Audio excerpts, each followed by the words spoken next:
Am I selling Gabriel for Guardiola? And what am I doing with Marcus Rashford? Find out in this video.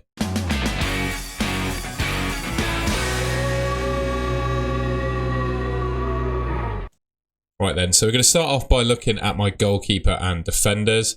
I've got Onana in goal with Nottingham Forest. I don't think there's any way that I'm going to sell him. I think, to be honest, I know Man United haven't gotten off to a great start, but so far they've kept one clean sheet. I know they conceded a couple of goals against Tottenham, but he made saves bonus in that game. So I've got reasonable hopes for Onana against Nottingham Forest. And I still think across the season, he's going to work out as one of the better goalkeepers. Estupinian, he's not going anywhere. He's been absolutely fantastic in my team. And yeah, I just don't see any reason I'm going to sell him. Same with Ben Chilwell. He's got Luton next. I think he could do really well in that fixture. To be honest, having watched him against West Ham, the Liverpool game was a bit of an anomaly because obviously the right-hand side for Liverpool was one to attack, but he looked almost equally attacking against West Ham. So I'm hopeful that he can get some attacking returns against Luton.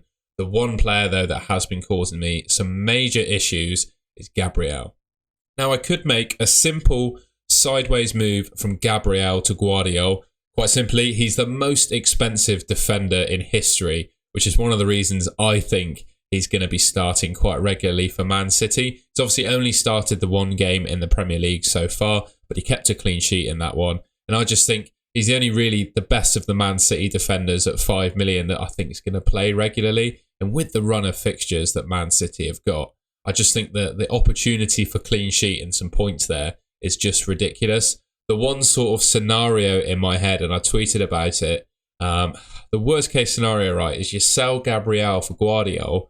Gabriel plays. He could score against Fulham. His fixture's Fulham at home. I think Arsenal have got a really good record against Fulham, and Fulham are horrendous at defending set pieces. I think this season so far, Fulham have the worst expected goals conceded from set pieces, and obviously that's where Gabriel scores his goals from. And with Pep Guardiola being on the sidelines with his back problems, I just don't know how Man City, well, I'd like to think Guardiola will play, but the worst nightmare is Gabriel plays, Guardiola doesn't, and Gabriel does really well. I'm really worried about that scenario happening, which is why I'm still 50-50 on whether I'm going to make the move. As I'm making this video, I think I'm going to do it though. To start off my midfield then, I've got Bukayo Saka. It was really disappointing to see him not take the penalty against Crystal Palace. Although Odegaard was quoted after the game saying basically Saka gave him that penalty. So I'm still hopeful the next penalty will still fall on Bukayo Saka to take. And it's really up to Saka whether he actually takes it or not. Unfortunately, he gave it to Odegaard in the Palace game.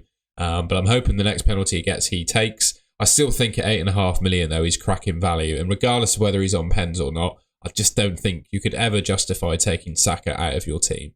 Next up then, we've got Martinelli. And whilst he hasn't had as strong a start to the season as he did last year, I just think at 8 million, he's great value. I could have moved into Maddison, but obviously Maddison looks to be injured. So I'm not sure I can make that sideways move. And to be honest, I think I've got bigger fish to fry in my team. With Fulham at home, I think his place is safe for another game week. Marcus Rashford, on the other hand, has been really disappointing. I don't think it's necessarily down to Marcus Rashford himself. I think it's primarily down to Man United as a whole not playing well. And he's just not a number 9 in my opinion. It looks like he's probably not going to start the game, but Højlund looks like he's going to make the Man United squad for the Nottingham Forest game. And I'm hoping in future game weeks he will start as the centre forward, which would push, obviously, Rashford onto the left wing where I think he's more effective. Right now, though, he's doing nothing to justify the 9 million price tag in my team.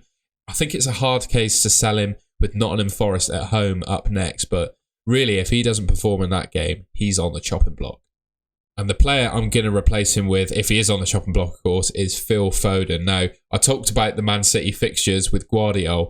They got a fantastic run coming up. And with Kevin De Bruyne on the sidelines, Bernardo Silva being a continual injury doubt so far, and obviously Mahrez leaving the club, I think Foden's got a good chance of starting most of those 5 games. And looking at how he did last season, even though he didn't start all the games, he only started 22 games in the Premier League last season, he still managed to score 11 goals from only 22 starts. So let's say over the next 5 fixtures, he starts 4 games. I think he could get a decent level of returns. I know this season he's not kicked off to a flying start. He's got 1 assist in the 2 Premier League starts that he's made. Importantly, though, he started all 3 of Man City's fixtures so far this season. And I'm pretty sure, don't quote me on this, he's played 90 minutes in each fixture as well. I just think with the new role he's playing as well, seems to be sitting in as the number 10 behind Erling Haaland. I think there's lots of points for Phil Foden, and I'm really considering taking Rashford out for him. Brian Mbeumo has been an absolute legend at the price that I paid for him. 6.5 million. He's definitely level pegging with Mitoma in terms of the best 6.5 million. Well, 6.5 million to start off with midfielder. But I think across the season, the fact that Brentford don't have European football, the fact that he's on penalties and linking up really well with Wissa, it seems, I think he's absolutely safe to keep in my team. Now, looking at the rest of my team, my final midfielder is Bruno Fernandes. I think of him and Rashford, Bruno is probably the safer player in my team. The underlying numbers he's been putting up in the first couple of games of the season have been really, really good.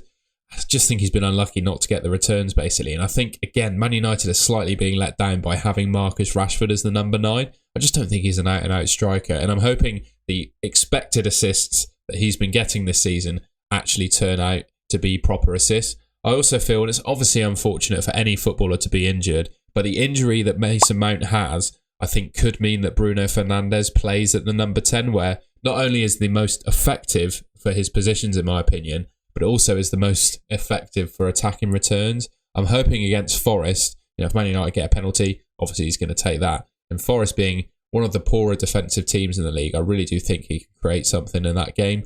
Erling Haaland is my captain. I just think he's by far and away the best captain this game week. Sheffield United away, literally one of the best fixtures you could possibly ask for. So I'm hoping for some good points for him. Ollie Watkins, was disappointed to see him not taking the penalty the weekend just gone. Obviously Douglas Luiz took that one. So that's one of the positives, I guess, for Watkins being taken away from him. But again, he's just such a safe pick, isn't he? He plays every game pretty much for 90 minutes, although with European football this week, he didn't get the 90 in the weekend, but yeah, I'm hoping that he plays just fine in the game that he's got. The one transfer I could make from the rest of this team, it's actually really boring, but if I decide to keep Gabriel and Rashford, I could move on Mubama as my 4.5 million forward. And as an alternative to him, I actually think Antoine Semenyo is emerging as the best 4.5 million forward in the game. He's obviously only started one game this season, so there's not a huge sample size. But I think just due to the fact that he scored in the game that he started and it was against Liverpool, I think he's got a strong case for starting most games, at least for the short term. And he looks pretty good when he plays for Bournemouth as well. Certainly better than Mubama has, who hasn't even been playing for West Ham. So, certainly if you're in a position where you've got 2 free transfers, you're not like me who kept Gabriel, you could be struggling basically to think of a transfer to use. So for me, I think Semenyo is probably the best 4.5 million striker, and rather than burning a free transfer, I could use it on him. Alright, and that's the end of the video. I hope you enjoyed it. Let me know in the comments what you think I should do with my team. And yeah, if you enjoyed the video, please leave me a like rating. I hope you can appreciate I'm actually working away from home this week, so I'm recording this video from my hotel room. I've taken all my equipment with me to do so. So if you appreciate the effort, I'd really appreciate a like rating from you. And please subscribe to the Golden Goal channel if you enjoyed this video. I'll have plenty more FPL content coming your way.